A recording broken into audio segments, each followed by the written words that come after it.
Welcome to another episode of JB Trickle RC.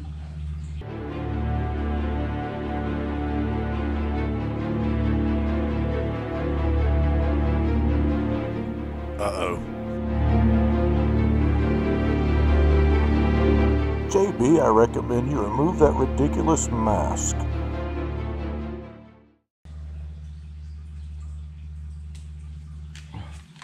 Whew, sorry about that.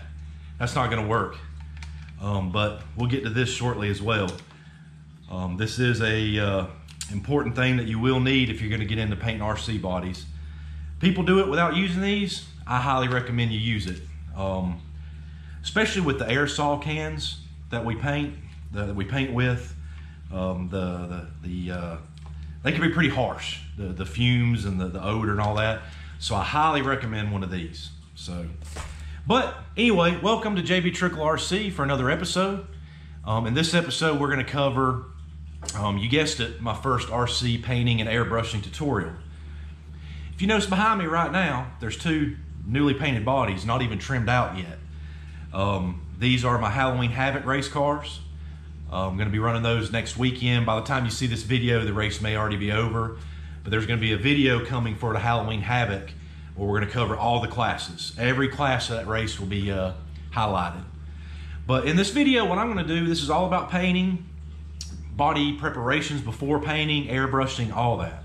And in this video, you're going to learn how to take this, a clear Lexan RC body, and turn it into one of these behind me. I do want to say too, just to give you some words of advice ahead of time whenever we get into this, this is my method. This is how I do things. I know several other RC painters that do beautiful and fantastic work. And in seeing some of their work and talking to them and seeing some of the, with talking with some of the other painters that I know that do, like I said, absolutely beautiful and stunning work. Each one seems to have their own method, their own way of doing things, their own paints that they like to use. I'm still experimenting with different paints and trying different things. I've still been sticking with the Proline airbrush paint. There's some other paint I'm going to try. I have tried others in the past. I didn't have as good luck with them staying adhered to the body. So what you're going to see me do in the video is recommend some paint that's actually made for RC cars. They're made to adhere to the Lexan. They're made to be able to take the flexing that comes in with some racing accidents that is going to happen. But there's several paints that you can choose from, and we'll go over that in the video as well some. So anyway, guys, I just wanted to present to you my method of doing things, my way. If I can help you, if you learn something from this video, awesome. Some of the guys that's going to watch this are already painters, and they may be like, well, JB, you should have done this, or JB, you should have done that. That's fine, but again, this is my method. I've been painting RC bodies off and on for many, many years. I've been through a lot of trial and error, and that's how you get better with it. You got to do it.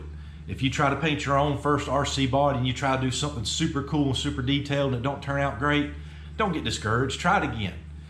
This is one of those things that the only way to get better at it is to keep doing it.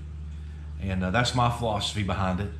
So if you're trying it too, and you don't like your first turnout, who cares? Try it again. Keep doing it, and you'll get better with each and every body that you paint. And I do recommend, if you want to start doing some airbrushing work, what helped me with certain methods is you can buy a flat sheet of Lexan from your local hobby store, and just practice on that. You could practice flames, you could practice headlight detailing, you could practice color fades. You could even get a stencil and practice on, shading characters and such. So that's how I did a lot of my practicing. Since I do a lot of painting, sometimes I still use Lexan if I'm doing something I've never done before. But otherwise, I use my own bodies, my own RC bodies as my test subjects. So that way, whenever somebody asks me to paint them a body, I'm comfortable with doing that method that they've seen on one of my cars. So also, guys, I just want to tell you too that this video is going to be so long. This is a very, very long process of painting an RC body. There's a lot of stages, a lot of different steps you have to take to get there, and it takes a lot of patience. Overall, I didn't really tally the number of hours I have in this, and it's kind of hard to track sometimes because you're actually putting the body down to cure. Some people take a heat gun to them.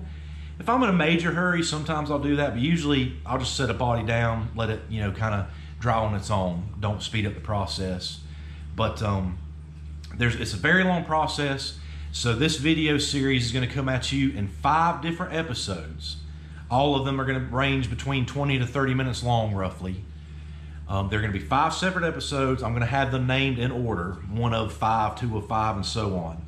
So you should be able to find it on the channel easily. And I'm releasing them all at the same time.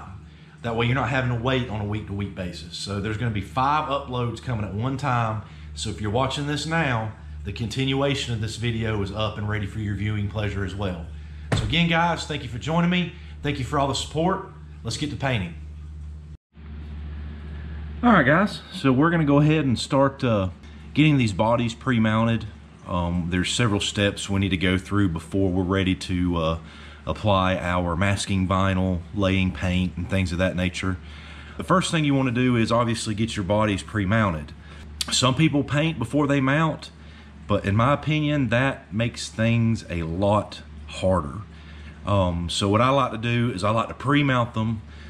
You can cut them out. In fact, if I'm painting a body for someone, I always ask they give me the body, pre-mounted with the body holes and the wheel wells already cut out. And the reason for that is then whenever I'm putting down my masking or freehanding or whatever kind of painting I'm doing, I know where I can put numbers, where the logos would fit and such without putting it in an area that they would possibly end up cutting out. But for me, I do put the body mount holes in. I mark my wheel wells, so it's pre-mounted, but the wheel wells are not cut out. I personally do that to my bodies after I'm done painting. That's a preference of mine. I'm not telling you that's the right or wrong way to do it. That's just a personal preference of mine. But I'm going to show you how I kind of pre-mount the late model body here. And then this one here I've already done. And the reason I've already done this one, and you're not going to see this one on video, this is the exact same street stock body I'm already running on my Super Street Class car. So what I was able to do with that one was basically just stick the body on top of the other and mark my holes and trace out my wheel well cutouts, and then I knew exactly where it was going to be. So this one's already ready to go. This one just needs to be prepped. This one we still need to mount. And I'll show you part of my process to that. So let's get that in, and I'll show you how to get that one pre-mounted. All right. First off, I know what you're thinking. My goodness, JB, clean that car. You're right, I'm going to. That's another process I've got to do soon. This car is filthy. This is right after the, I'm actually filming this right after the big Super Street World Championships. So the car's filthy. It is going to be taken fully apart, clean, and put back together. It's time to do a all-around maintenance on this car anyway. Before the race, I rebuilt the shocks. I put new bearings in the front. They were a little crunchy. But it's time to be tore down and cleaned up. But that's something maybe for another video. I just want to show you how I'm going to mark my holes and pre-mount the body before we start the painting process. So generally what you want to do is take the late model body or whatever body you're running and get it on the car, obviously. But what you want to do here, this is a new body, so I could not pre-mark the holes. This is one of the J Concepts buggy late model bodies. The other one that I'm currently running is the Custom Works Mountaineer. I love that body. This J Concepts body is actually very similar in style and such, in shape. There are some differences, but you're gonna see my body, everything's sitting up high. It's not sitting on tables because my body posts are long. I have that set up where I can adjust with 2 separate sets of collars to adjust the body height for running a street stock body or in this case, a late model body. But what you want to do is just set it over top, and then you can see we've got some side-to-side play here. I believe this is a 10-inch wide body. They got to be wider for the buggy platform classes. And then you'll notice my front body posts are short and these are long. And again, that's for adjustment from street stock to late model. There's actually mount a second set of body posts that are higher up for the street stock bodies. But I'm gonna get this thing turned around. I'm gonna show you how I mark it. Basically what you wanna do is you wanna try to find center, and this is what I do. Once again, you'll find someone else that's probably gonna tell you to do it a different way. That's fine. This is my way of doing things. This is not the only way to do things. Some people like to mount their bodies with a little bit of an angle to it, hooked in to help corner. Some people like to run their bodies offset a little bit. I generally run mine on center. Every now and then, I may throw just a little bit of a pitch to it, but everybody's got their own personal preference. But what you want to do is you're going to see these front fender flares, and the way the body's molded. You know, it's got that real late model look, which is really cool, but that also kind of helps with the front suspension, the way it works. And on this particular body, it kind of gives you a general idea where you want your rear tires, and it gives you a good general idea where you want your front tires. And much like I was talking about your side-to-side offset, some people may want to run this a little further forward. That's a lot more drastic, but I'm just doing this to kind of show you. Or run it a little further back, but again, I like to get mine pretty much lined up. So what I'm going to do here is just so I can maintain where I want it. I'm not going to worry about center this way yet. Right now, I just kind of want to mark roughly where the body posts are going to be. So it's going to be somewhere here, somewhere here, somewhere in here, and somewhere in here, okay? So, and the reason I'm doing that is this way you can see I've got my front wheels pretty much centered up, and same for here. So now I'm going to rotate the body, and we'll get the center set. Okay, everybody. So this is kind of hard to film while I'm trying to mark it as well. So what I did is I went ahead and made my marks on the body. You can kind of see the horizontal line now, the vertical line that I did it on the front and the back. And this basically was the, whenever I did the horizontal, that was getting the wheel placement. And now these marks here is going to be how I want the body set. You know, my left to right, if I want any pitch, if I want it on center. So I marked it. And again, you know, I'm not going to go into deep detail as to why you want it this or that way. Everybody's got their own preference. And what I'm telling you here, you know, as far as I'm concerned, there is no particular way you should do it. Everybody has their preferences. So we got those marked. I'm going to get my body reaming tool. I'm going to ream out the holes, and then get everything placed on the chassis. Then I'm going to have to see if I got to modify anything. But that's, you know, not our focus on this video. This video is all about the body prep and body painting. So I'll check back in with you shortly. Alrighty. So I got my holes reamed out. My body posts are coming through on all sides, all four corners. So the body is pre-mounted and good to go. Now, in case you were wondering, you heard me say I had to ream the body holes out and everything. Some people take a drill to it. Some people may know what this is. All my normal racers, I'm sorry, I'm going to explain a few things that some people that are just checking this video out don't know. But this is a body reaming tool, and it's made to do your body post holes in the body, you know, clean and easy. I've got a couple of these. This one's starting to get old and worn. I bought a new one. I just haven't taken it out of the package yet. Getting ready to replace this one. But this makes you know, doing your holes a lot easier and a lot cleaner. Lexan, depending on the thickness, if you were to try to take like a Dremel tool to it or something, you can do it clean, you can do it successfully, but this is just a much better tool for the job. And they're not expensive. You can get this at any of your local hobby stores.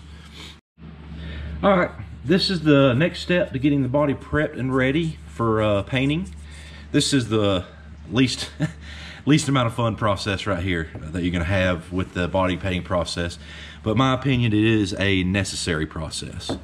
Some people don't do this. Some people have success. That's fine. I've been painting RC bodies off and on for a very, very long time now. This is part of my normal process.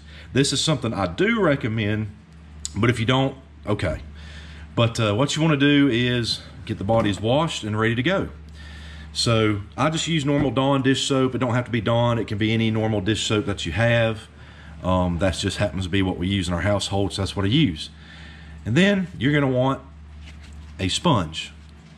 It sounds silly, right? Well, what you want to do is, what I do is I use the yellow side, the non-abrasive side, to actually wash the bodies. And then I use the green side, this is the one with that like Scotch-Brite pad on that side, to lightly, and let me emphasize on that again, lightly scuff the body.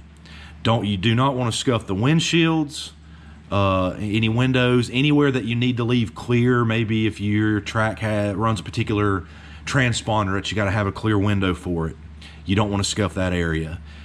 So windows and any areas that you want to remain clear, do not scuff with this, because it will give it a slight milky look, and obviously, you know, scratches the body. But the reason you do want to do this is it helps promote the paint to adhere to the Lexan. You should be painting these RC bodies with paint that is made for them. There are some people I know that use other types of paint with success. I don't. I stick with the RC body paints. I use my favorite rattle can is the Tamiya brand. I do use the Duratrax occasionally, and airbrush paint. If I can find the old Parma Fast Color, I still use that. That's my favorite RC airbrush paint that you can buy, but you can't really get it anymore. So I use the Proline stuff now, and I'm still experimenting because it's a little different than the Parma Fast Color stuff. But we'll actually go over some of that later on in this video too, the way I mix and do my additives, because that's one thing you'll notice with, and at least I've noticed with Proline, and I'm not knocking them whenever I say this, but every bottle of Proline airbrush paint I open up is a different consistency. Nothing, it can be 2 bottles of the same color, they're still a different consistency. And you can thin it down with various things. I still use the Proline thinner. Just because it's, you know, if they sell it and it's made for the paint, the chances of it being like a household item that they've rebranded is high, or at least a mixture of it. But I have also thinned my RC airbrush paint down with Windex and even water. But we will be using the Proline. We'll get into that later in the video. So that's what we're going to do next. We're going to throw this at it. I'm not going to take you through that boring process of watching me wash these bodies and scuff it. But again, light scuffing in the areas that are going to have paint. Don't get too heavy with it. And don't worry, if you're doing this for your first time, don't worry whenever you look at the scratch to go, oh my God, I ruined my body. As long as you didn't do it too heavy, the paint will cover it up. This helps promote the paint to adhere to the body. If you get into an accident, because it does happen in racing, the paint is less prone to flaking off and such. Some color paints and some type of paints will have a higher tendency of, you know, cracking and flaking in a high impact crash. And from my experience, there's really not much you can do about that. There's certain paints that I just will not put on the nose of a car, because that's going to be one of the first areas of impact is on the nose. So there's certain paints I just will no longer do on the nose of cars anymore, and maybe I'll get into that later, maybe not, but different people have different feelings on that. But anyway, I'm going to go get these washed up, get them prepped up, and then I'm going to start showing you some of the vinyl processing. All right, so both bodies have been washed. Both bodies have been scuffed with a Scotch-Brite. I just want to jump in here real quick. I don't know if you're going to be able to see it very good. I'm hoping maybe off the darker background of the table you might be able to see some of the scuff marks, but like I said, I just went over it lightly. You don't want to get too heavy with it. You're not wanting to, you know, put huge deep scratches in it. You just want to scuff it enough to help promote the paint adhering. But what I'm going to do now is get my computer and vinyl station set up, and then I'm going to show you part of my vinyl cutting process. Okay guys, so here we are again. I have the my design laid out. This is my software I use. This is the Silhouette Studio. I have a Silhouette Cameo vinyl cutter. That's what I use. And I know that that is more of a craft-based cutter, but it does a fantastic job for what I'm doing. And I didn't need anything bigger because all I'm doing is cutting, you know, RC-related vinyls. So this is what I use to cut out all my vinyl masking material. This software itself has a pretty decent design aspect to it, but I do use other softwares. I'm not going to go in too big on what I use to design because this isn't really a tutorial of how to design things. This is just a painting tutorial, and there's several options out here for designing. This is just one of 3 softwares I use, but this is also my cutting software, so I do have to use this to get it over to my cutter. But as you can see, like we talked about in the intro, this is for the Halloween Havoc race coming up. So I am doing a Halloween themed body, which I decided to do Ghostbusters. Going to do kind of like the Ecto-Mobile or Ecto-1. I've seen it and heard it called a couple different things. But I have my numbers, some logos. I still have my sponsors, Moonville RC and Hobby, and Sticky Icky. Since Sticky Icky is one of my sponsors, I'm going to do something really cool with this on this body. And that's one reason why I kind of chose to do Ghostbusters. I thought it would be cool with Halloween Havoc, and I have that theme. But you'll see. I guess I'll go ahead and tell you. But I'm actually going to do, since they kind of got the ghost theme going on there already, the drippy ghost, I'm actually going to do that in green this time on this body, kind of like Slimer from the movie. So be pretty cool because it'll still be riding on the rear fender, and then I will have my Moonville RC and Hobby placed somewhere on the bodies. I'm not sure where yet. So these are my real sponsors, so they got to be on the cars that I do. And I do, if you guys are watching the videos like I think y'all are, I do greatly appreciate you as well. But let me get this over. One thing I do want to show you though, whenever you are dealing with masking, because you do, generally there are some instances where you do not have to do it, but most of the time, whenever you're painting an RC body, you're painting the inside. So everything right now is, you know, legible, right? So what we got to do is we have to flip this horizontally or mirror it and make everything reverse. Because you got to think, you're going to take, like for instance, this number 51, you're going to take it like this, and it's not legible right now, but whenever you flip it and stick it inside the body, it's readable again.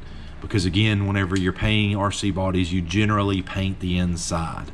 So you always have to remember this step. If you ever get your own vinyl cutter and software and design software, you always have to mirror the image. This is the one for my late model. Yes, this is for the late model, and then I have the one for my Super Street set up here as well. Pretty much same logos. Things are just sized differently because you guessed it. You know, there's a big size difference between that Super Street and the late model body. So I'm going to get this stuff over to the cutter, and then I'll show you a bit of that. Okay guys, here we go. I've got my software ready to go. We're ready to click on that send button, and what that is going to do is send it over here to my vinyl cutter, which I am using a Silhouette Cameo. And again, this is what I use. This is what I have good luck with, and I bought this because it's a desktop version. I can tear it down, put it in a box, and put it up. I don't have a lot of room in this house right now for like a huge station, being a family man, so hopefully that'll change in the future. But so I decided to go with something small that I can tear down and put away in the box. So that's one reason why I chose this particular printer. Plus, I just needed something that would cut up to 12 inches wide. Lengthwise, it can, I forgot what the limit is, but it's extremely long. I mean, I could cut banners if I wanted to, but I got this for the sole purpose of like, hey, I'm only going to be doing vinyl and masking material for RC cars anyway, so I don't really need anything bigger. So that's the reason I got this, and again, there's several other options out there if you're going to get into that. But let me hit the send button, and let's get this vinyl cut.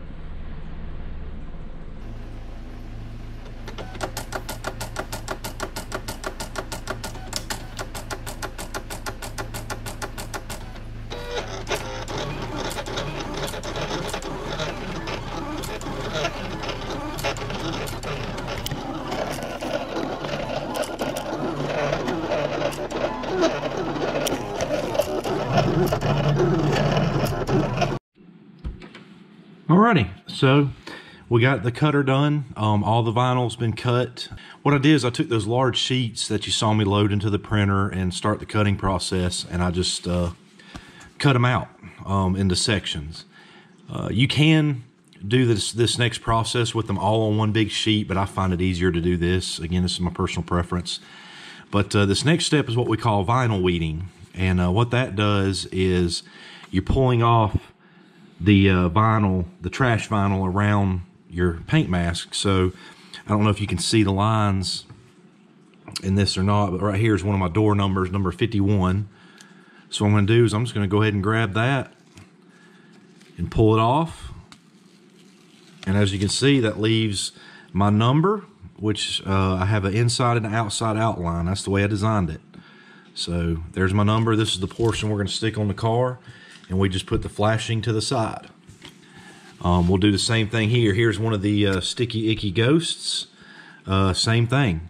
So with this one here, it'll probably be easier to come from the bottom up, because you got to worry about all that part around the lower portion of the ghost. Pull that off, and there we go. And again, I don't know if you can see the rest of the lines in there or not, but there's like some eyes, and then the word sticky icky actually in the ghost design there.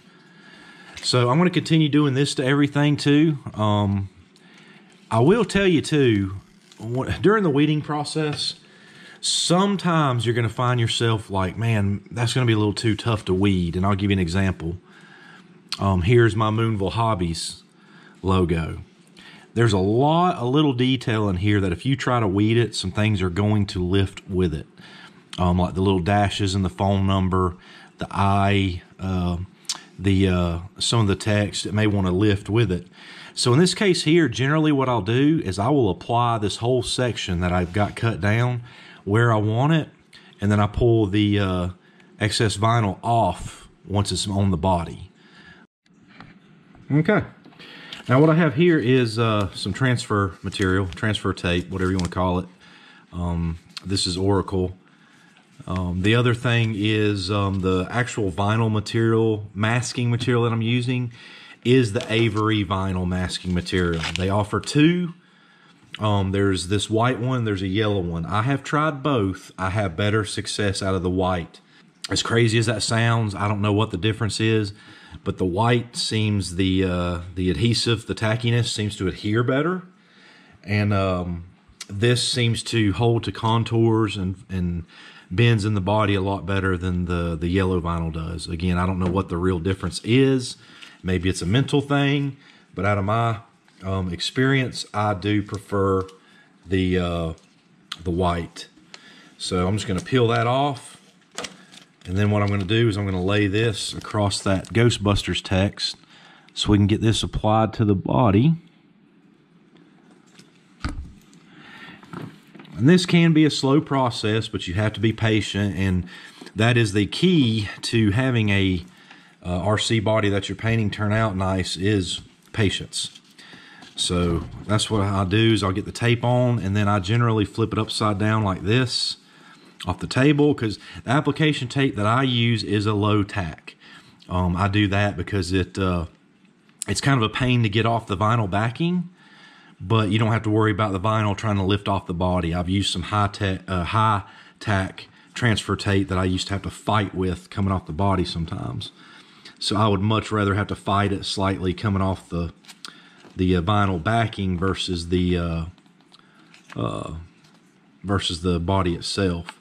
So I'm just going to work it every now and then. If something starts to lift, I'm going to just, like right there, see the outline lifting? Just going to go back and press it down and slowly start working it off, you know, a letter at a time. So we're going to do this until this is clear and ready to be placed. Like I said, this can be a bit of a pain in the butt, but you gotta have patience. There. So now I have that. That is ready to be placed on the body. This is the Ghostbusters logo that I'm going to be putting on the nose of the car. And let's see if I can even do that with the camera here. I made it nice and big because these Super Street bodies, even though they're called a tent scale, these things are definitely closer in the line of like an 1/8 scale. So we're going to get this placed here off the grill. I'm just going to place it there like that. So that's going to kind of be my center point. Then I'm going to come in and just start kind of working that vinyl down, because you want to, you know, keep the bubbles out if you can. You want to run it down. You want to get it, make sure you get it on the any contours. You want to work that in, because you don't want to stretch the vinyl. If you stretch the masking, it's gonna lift. Okay, so if you ever have to, like this car has this Cal induction style hood on it, so before I'm working on the flat areas, I'm making sure I'm getting everything that's going to be in that crease down, because that way it's laying there properly and you're not actually stretching it over it. So I'm just going to keep working across. And if I have a real flat surface, I do use a normal vinyl squeegee, but didn't really need that for this instance, for this particular application. So just me running my fingers through it like this will be more than enough. And I always go over it again before I lay the first coat of paint. I just always run back over it with my fingers and make sure, like right there, I got a little bit of an air bubble in there, so I'm going to work that out. But the paint masking, vinyl masking material here tends to not get as air bubbly as laying normal vinyl does. This stuff is a little thicker than your standard vinyl. But so there, we've got it placed. So now what I'm going to do is I'm going to slowly pull that adhesive tape off. Okay. So just like that. Now what I'm going to do is I'm going to look it over a little bit, see if there's any other air holes that I may have missed. I don't really see any, but I'm going to, once again, I'm going to work anywhere where there's a crease. I'm going to work it in there, because you don't want to stretch the vinyl, which I didn't. Like I said, I wanted to work those creases before I work the flat spots. If you're just starting out with this or new to this, some logos, especially if it's in a heavily contoured area, not a bad idea to cut more than one logo just in case you mess up, because it can be very easy to do. But there it is. Now this is a Shark Bodies Cadillac, made for the Traxxas Slash, which is the Super Street class we run out there at Fountain Inn. Very fun class. I'm going to have a video dedicated to those, going over what I race and what the chassis options are and such like that later. Another thing you'll notice is the clear film on these bodies are not really clear. They're translucent, I guess would be the transparent would be the better term here. There's more of a milky consistency here. So with that said, some of the other bodies that I do, like you'll see on the late model body, is perfectly clear. It's easier to paint if they're clear. If they're milky like this, you can still paint them, but you got to pay a lot closer attention, because since you're painting the inside of the body, okay, you got to think of painting everything in reverse order if you were painting the outside of the body. So you have to pay close attention to make sure that you get your layers of paint on, you know, the right thickness, to the right tone and everything, or else if you back it, you're going to have some bleed through and color through, and it's harder to judge with a clear film like this, a milky film like this. But I've painted so many bodies, I'm kind of used to it, but we'll touch on that a bit more. But what I'm going to do is finish laying the graphics on this one, probably go ahead and do the late model as well, and then we'll take the next step from there. Okay guys, that concludes episode 1 of this 5-episode tutorial series.